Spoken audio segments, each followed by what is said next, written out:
When did we become so addicted to stuff?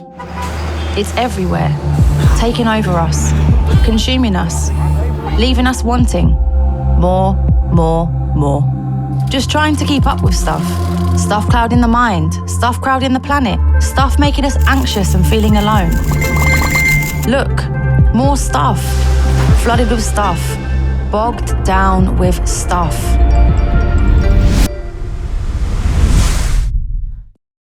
But what about the good stuff?